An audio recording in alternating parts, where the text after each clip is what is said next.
Pemirsa, setelah perundingan Amerika Serikat dengan Iran di Pakistan gagal, Presiden Amerika Serikat Donald Trump langsung memberikan perintah untuk memblokade Selat Hormuz. Benarkah agresi AS Zionis beralih ke Selat Hormuz dan benarkah langkah Trump ini justru kontraproduktif? Kita membahasnya bersama dengan pakar strategi PPAU sekaligus alumni US Air War College, Marsma TNI Purnawirawan Agung Sasongko Jati. Selamat malam, Pak Agung. Apa kabar, Pak Agung? Kabar baik. Terima kasih sudah kembali hadir di Studio 1 Metro TV. Pak Agung, sebelum ancaman blokade Selat Hormuz oleh AS, baru-baru ini ada 2 kapal perusahaan AS yang berhasil dipaksa mundur oleh Iran ya Pak. Ada USS Michael Murphy dan USS Frank E. Peterson. Apa yang terjadi, Pak Agung? Oke, jadi begini. Pada saat itu sedang perundingan di Islamabad, Pakistan. Islamabad. Kemudian pada saat yang sama ternyata ada 2 kapal frigat Amerika mencoba masuk. Ya. Mereka kita tahu bahwa mereka bagian dari gugus tugasnya CVN-72 USS Abraham Lincoln yang berada di luar di Laut Arab dekat Samudra Hindia, jauh daripada ini, dan 2 kapal itu berusaha masuk memanfaatkan gencatan senjata, masuk melewati Teluk Oman ya, ini Teluk Oman namanya, mendekati Selat Hormuz.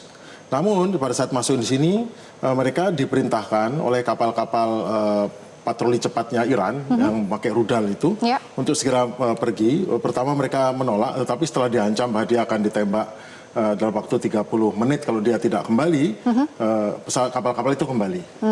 Namun dalam berita di media-media internasional yang disebutkan adalah statement daripada Presiden Trump mengatakan kapalnya 2 masuk dengan kapal penyapu ranjau. Masalahnya berita bahwa kapal-kapal itu hanya masuk sesaat dan kemudian dipukul mundur atau balik lagi tidak terjadi. Tapi pada saat masuk itu ya kapal-kapal sudah membuat rekaman, video, mereka masuk segala macam. Memang tujuannya adalah propaganda untuk menunjukkan bahwa ini loh kami sudah hadir masuk di sini. Apapun tujuannya itu berhasil menampilkan bahwa Amerika sudah bisa masuk Selat Hormuz. Tidak bohong, betul, tetapi tidak mengungkapkan seluruhnya. Bagian dari propaganda adalah tidak menyatakan seluruhnya. Tidak menyebutkan bahwa dia dipukul mundur balik dan tidak sempat masuk ke dalam Selat Hormuz yang sempit ini. Hanya masuk ke mulutnya Selat Hormuz dan disuruh minta balik. Baik, sampai situ dulu Pak Agung. Jadi dipukul mundur saat masuk ke Selat Hormuz, lalu saat ini berada jauh. Mereka kembali lagi ke gugus tugasnya, yaitu berada di jarak aman dari tembakan rudal Khaibar atau rudal anti kapalnya, sehingga mereka menjauh. Tidak mungkin dekat-dekat karena risiko. Karena kita tahu bahwa hampir seluruh Timur Tengah ini Iran mendapatkan data 24 jam, 7 hari seminggu. Pure setiap saat data daripada gambar satelit untuk pergerakan apapun yang ada di Timur Tengah dari China dan Rusia. China. Ya. Oke. Kemudian kapal tadi yang Anda sebutkan ada USS Michael Murphy dan USS Frank E. Peterson itu kan tidak bisa masuk ke Selat Hormuz. Tapi kini setelah perundingan gagal, Trump justru ancam memblokade Selat Hormuz. Apa yang dimaksud blokade Selat Hormuz oleh AS ini? Jadi ini adalah Teluk Persia, ini adalah Selat Hormuz ya. Kemudian di luarnya adalah Laut Arab dan Teluk Oman dan Laut Arab. Mereka akan berada di luar daripada jangkauan rudal jelajah dan rudal kapal. Mereka akan menunggu di jalur pelayaran, baik yang ke arah timur atau ke arah barat menuju ke Bab el Mandeb menuju Laut Merah atau menuju ke Afrika. Jadi mereka akan menunggu di jalur pelayaran, cuman tentu di luar jarak tembak daripada rudal jelajah yang telah kita tahu bahwa USS Gerald Ford itu pergi karena mereka diganggu oleh drone dan rudal sehingga mereka mengalami sesuatu, kita tidak tahu persis, tapi kita tahu bahwa 300 awaknya sedang perawatan psikologis karena hal itu. Dan itu 300 orang berarti kan ada sesuatu yang terjadi, kita tidak tahu persis karena tidak ada yang tahu, tidak ada wartawan di situ, akhirnya ya cuma tahunya fakta bahwa ada 300 orang yang harus dirawat. Oke Pak, berarti bukan blokade Selat Hormuz, tapi jalur pelayaran Selat Hormuz. Itu yang dimaksud AS. Yang dipentingkan adalah blokade Selat Hormuz itu sebagai labelnya blokade Selat Hormuz. Tapi prakteknya mereka nyegat di jalur pelayaran untuk menjegat kapal masuk atau kapal keluar. Possible tidak dengan kekuatan militer Amerika Serikat saat ini? Mungkin saja, karena tapi sebetulnya kalau dia menurut Traktat London ya tahun 99 itu blokade itu hanya efektif kalau 100% orang nggak boleh masuk, nggak boleh lewat.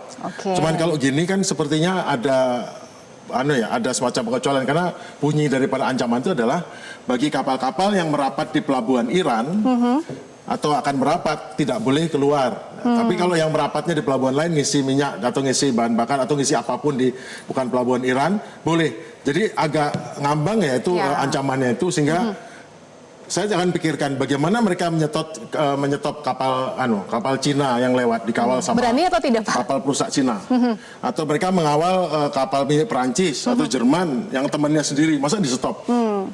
Nah itu kan jadi masalah baru, tapi itu kan masalah terpisah. Yang penting sekarang ada ancaman untuk ini, karena memang apa yang terjadi dalam perundingan itu adalah Amerika berada di dalam tekanan, dia bolak-balik ngebom, tetapi tidak ada efek apapun yang membuat Hormuz dilepas, membuat Iran melepaskan tuntutannya ataupun mengendur apa yang dia perjuangkan. Akhirnya jadi ada suatu adagium. Kalau kita bolak-balik melakukan satu hal yang sama, nggak mungkin kita mengharapkan hasil yang lain. Jadi harusnya Amerika melakukan suatu tindakan berbeda untuk dapatkan hasil yang berbeda. Ya benar, dia bikin blokade ini oke-oke saja. Cuma tentu kan ada harga yang harus dibayar. Karena situasinya memang tidak ideal bagi Amerika, maka tentu ada harga yang harus dibayar. Harga yang harus dibayar artinya kapal, biaya, pasukan? Itu sangat ribet ya. Tugas mereka adalah berperang, menyerang, bertahan. Sekarang ditugaskan untuk menjadi menyergap kapal satu persatu, menanyai, mengambil alih, seperti kayak bajak laut itu loh. Karena sesungguhnya kan hak mereka apa? Makanya waktu mereka menyerang Venezuela, yang nangkap Presiden Maduro itu adalah FBI atau ini karena pelanggaran hukum. Nah di sini pelanggaran hukum apa yang dilakukan oleh kapal-kapal ini untuk ditangkap di sini? Tidak ada pelanggaran hukum satupun yang dilanggar. Tidak ada dasar untuk melakukan penahanan kapal.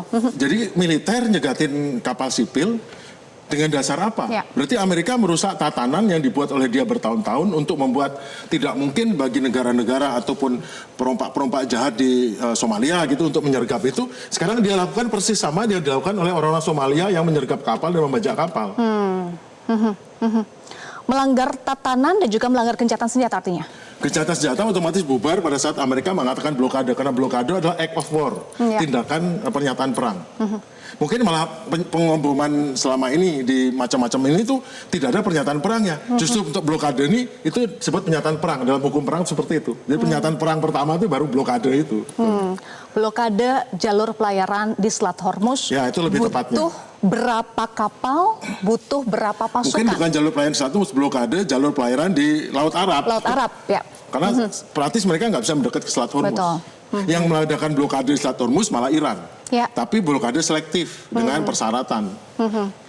Kalau ini kan blokade total untuk yang dari Iran, tapi sekarang pelaksanaannya belum tahu juga. Karena korban terbesarnya kan Amerika. Pada saat nanti berkurang jumlah minyak masuk ke pasar dunia dari sini, maka otomatis harga minyak naik. Begitu harga minyak naik, inflasi. Dan itu kutukannya dari inflasi, harga barang naik, langsung terjadi ketidakpastian ekonomi, obligasi Amerika dijual, langsung US Treasury yield naik, begitu ngelewat angka 4,5 sampai 5%, langsung semua bunga bank di Amerika naik, langsung harga minyak naik, orang kesulitan untuk bekerja, kesulitan dapat pinjaman, sulit bayar bunga, itu jadi masalah besar dan akibatnya bencana politik bagi Trump sendiri. Artinya kontraproduktif dan justru bumerang untuk Amerika. Buah si malakama itu lebih tepat untuk mengatakan bagi Presiden Trump. Tapi mungkin juga dia nggak ada pilihan ya. Mungkin jadi pilihan dia adalah sama seperti kemarin, perang dengan Iran, tapi Iran dibebaskan untuk mengeluarkan minyak. Karena itu hal yang berbeda. Dia bertanggung jawab untuk menjaga ekonomi dunia. Jangan sampai jadi terganggu gara-gara minyak itu malah dihambat oleh Amerika untuk keluar. Saya ingin mengetahui juga Pak, untuk gugus tugas melakukan blokade ini apakah cukup kekuatan Amerika saat ini? Saya sudah mengadakan sedikit riset ya, karena saya kan bukan ahlinya mengenai beginian, tetapi saya juga yakin nggak banyak juga yang ahli mengenai beginian di kita ya.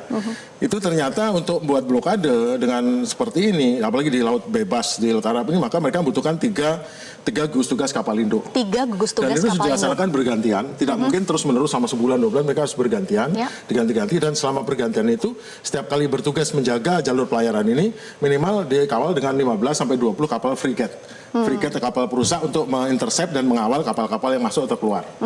Jadi jumlahnya segitu. Sekarang kita Amerika cuma punya 1 gugus tugas di sini. Artinya tidak cukup dong Pak kalau melakukan blokade jalur pelayaran yang tadi Anda sebutkan. Cukup saja, tetapi kemampuannya tidak beda dengan yang 3. Berarti dia mungkin terbatas waktunya atau nggak bisa terus-menerus. Berarti ada ini. Dan memang menurut saya juga mungkin nggak perlu sebanyak itu juga ya. Kenapa? Karena kan tugasnya ini tujuannya untuk memaksa untuk perundingan berikutnya Amerika memiliki leverage atau daya tawar yang lebih baik. Saya udah sering bilang ya, daripada ngebom, coba daratkan pasukan sini rebut Cabarah selama seminggu, 2 minggu, 3 minggu, kemudian nanti baru berunding lagi. Itu kan lebih enak bagi setiap pihak untuk mengalah atau gini. Tapi kalau dalam kondisi lemah sekali Amerika yang tengah tergantung pada senjata, beli kehabisan alat perangkis serangan udara, nanti kan dia posisinya lemah lah. Kalau posisi lemah nggak bisa maksa untuk negara yang lebih kuat dong. Nah sekarang dia harus buat posisinya minimal agak naik, agak menyulitkan. Nah baru tawar-menawar enak. Iya, tetapi Pak, Selat Hormuz kan selama ini menjadi daya tawar dari Iran. Kenapa? Ini menjadi juga daya tawar yang sedang diganggu oleh AS. Jadi Selat Hormuz itu lebih mematikan daripada nuklir. Nuklir jelas belum ada. Ya.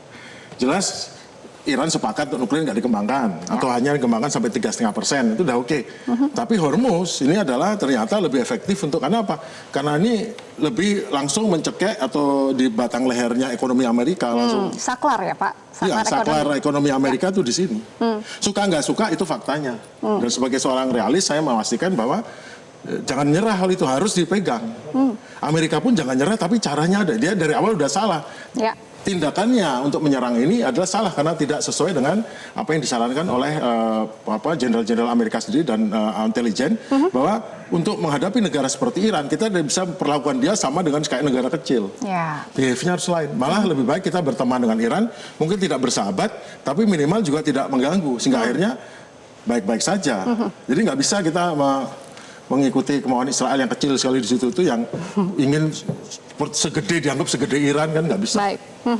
Lalu bagaimana sekarang langkah dari Iran untuk menghadapi ancaman demi ancaman, kali ini ancaman Selat Hormuz, jalur pelayaran ya Pak, bukan di Selat Hormuz tapi di Arab ya tadi ya Pak? Banyak orang mengatakan Iran cukup tidak kalah, cukup tidak menyerah, itu saja. Karena pada akhirnya yang akan menyerah adalah siapa yang tidak tahan. Siapa tidak tahan ya pasti lawannya, karena itu biayanya mahal sekali kan untuk menangkis. Anggaplah nanti mereka nunggu di sini. Tapi mereka terus diganggu dengan kiriman drone, rudal, apa. Memang tidak ketemu langsung kan. Tapi mereka diganggu dengan drone, rudal, segala macam. Dan sekarang pun kalau dia mau terbang rendah untuk menghantam itu akan kesulitan. Karena ternyata ketahuan Iran itu masih utuh untuk di bawah 15.000 kaki ke bawah. Iran memiliki penangkis serangan udara berupa sistem inframerah. Jadi deteksi inframerah dan deteksi rudal inframerah yang memang di ketinggian tinggi nggak apa-apa. Tapi kan untuk memastikan target bawah itu tidak target palsu, mereka harus terbang di bawah. Dan untuk terbang di bawah kemungkinan F-18, F-15, A-10 tidak berani. Terbukti pada saat mereka masuk mau melaksanakan operasi menyerang Isfahan yang disimulasikan seolah-olah ada pesawat menolong F-15 jatuh. Praktiknya setelah dia melakukan doing something di sini, itu berapa 8 pesawat jatuh, F-15 1, A-10 1, Herculesnya 2 Hercules biasa, 1 Hercules spesial, kemudian 4 helikopter, total katanya 8 ya. Itu total 575 juta dolar. Habis itu adalah kehancuran terbesar sejak perang Vietnam itu. Selama itu Amerika nggak pernah jatuh dan itu tidak diakui ataupun pura-pura nggak tahu, pendukung-pendukung Amerika pura-pura nggak tahu. Itu adalah si Iran tuh menjatuhkan 8 pesawat. Kehilangan terbesar saat itu ya Pak. Itu untuk udara Pak. Betulkah kalau di Selat Hormuz ada ranjau yang juga disiapkan oleh Iran untuk mengantisipasi? Jadi Iran tuh memaksa orang lewat jalur yang dia tentukan. Sini kan dibagi dua ya, berdasarkan UNCLOS, hukum laut, bahwa setiap negara memiliki 12 nautical mile, 12 nautical mile lah. Kebetulan di sini ada 21 mile, berarti dibagi dua dengan Oman. Nah, untuk melewat sini orang bisa lewat jalur di tengah-tengah antara Oman dan sini. Tetapi Iran dengan cerdiknya dia memasang ranjau-ranjau yang katakan di daerah yang sehingga dia harus lewat ke jalur yang ditentukan oleh Iran. Makanya kapal-kapal harus lapor ya di sana ya. Koordinasi, kalau kan kena ranjau. Itu soal benar ranjau tidak, yang jelas itu sudah membuat orang hati-hati karena bayangkan mungkin harganya berapa miliar dolar kapal tanker kena itu kan rugi. Nah, terus yang terjadi sekarang adalah Iran menggunakan ranjau pintar. Ranjau pintar itu bagaimana? Ranjau-ranjau yang sama seperti dia buat rudal pintar, drone pintar, dia buat ranjau pintar. Ranjau pintarnya ini ranjau mungkin yang salah satu terbaik di dunia, dia buat ranjau yang otomatis memiliki profile matching. Target profile matching. Jadi matching profile target. Targetnya apa? Dia udah punya. Dia punya secara intelijen, dia tahu kapal perusak, kapal penjelajah, kapal induk segala macam memiliki profil akustik. Jadi kalau kita dalam air dengerin profil akustiknya gini. Kemudian profil akustik juga profil magnetik. Dan terakhir profile dari pressure daripada Nah dia bisa tinggal pasang di sini. Kalau dia melewat kapal biasa, tanker, nggak ada masalah, akustiknya beda. Tapi begitu lewat kapal-kapal Amerika atau kapal tertentu, itu dia akan meledak. Dan lebih ekstrim lagi, malah ada yang dia biarkan lewat dulu 5 kapal sebelumnya, akhirnya terakhir kapal induk yang lewat baru diledakkan. Namanya dia pintar, ranjau pintar. Ada lagi yang ekstrim, dia nongkrong di dasar laut atau di dasar teluk atau di selat ya. Kemudian nanti dia kalau udah kapal tentu lewat, baru dia lepaskan bahan peledak naik ke atas, menghantam bawahnya. Dan yang paling unik lagi, hampir semua ranjau pintarnya Iran adalah stealth, menggunakan bahan-bahan bukan logam yang tidak bisa terdeteksi atau sulit terdeteksi. Dan untuk menyapu ranjau di sini, orang harus bikin penyelam kapal. Untuk mendekat saja di sini sudah nggak mungkin, apalagi menyentuh ranjau di sini. Jadi kesulitan yang dihadapi Amerika sangat besar dan tidak sebanding keuntungannya. Padahal mereka cukup diplomasi saja, itu langsung saya terbuka. Tetapi Amerika milih tidak mau diplomasi karena biar jangan kelihatan kalah. Posisinya lebih lemah, tapi dia nggak mau mengakui itu. Ya memang penguasa dunia adidaya itu di akhir-akhir masa itunya dia masih merasa kuat. Dia harusnya menyadari tidak kuat, dia harus bisa mulai bergaining. Lebih bagus Iran itu jangan dijadikan musuh, meskipun tidak jadi teman.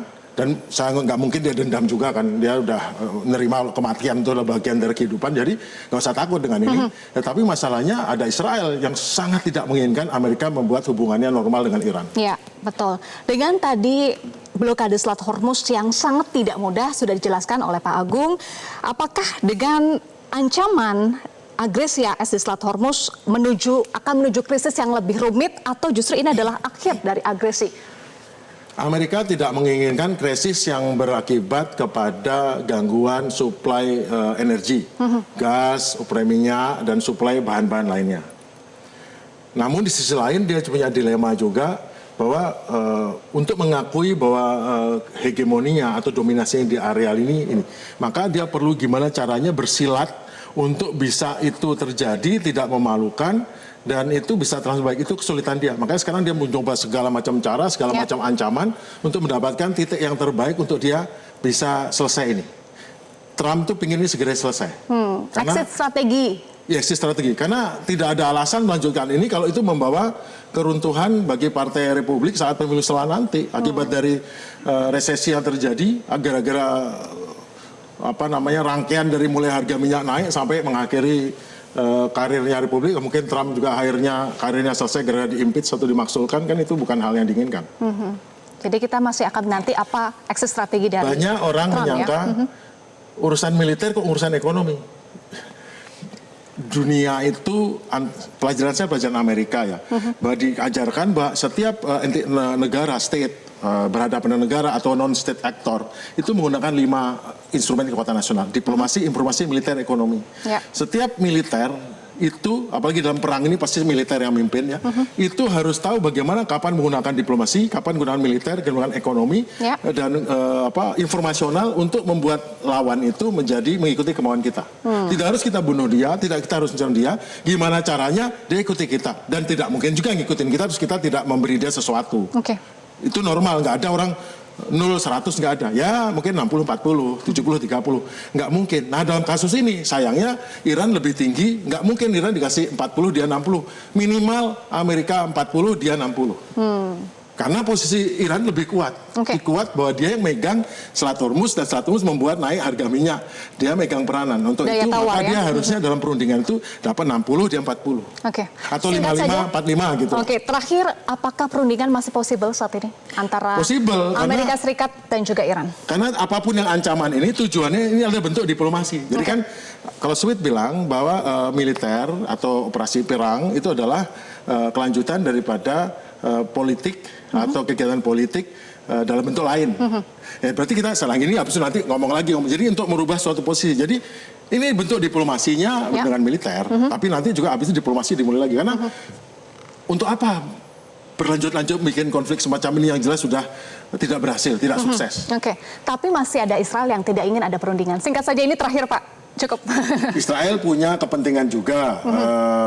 Namun yang harus diakui bahwa sebagai negara yang memang tidak sekuat yang dia bayangkan, porsinya tentu tidak bisa sebesar porsi Iran yang memang punya power, punya orang, punya wilayah, punya strategic debt. Strategic debt-nya Israel itu kalau dia cuma 20%, ya kalau dapat 30 sudah puas. Nggak bisa dia 20, minta 60, nggak bisa.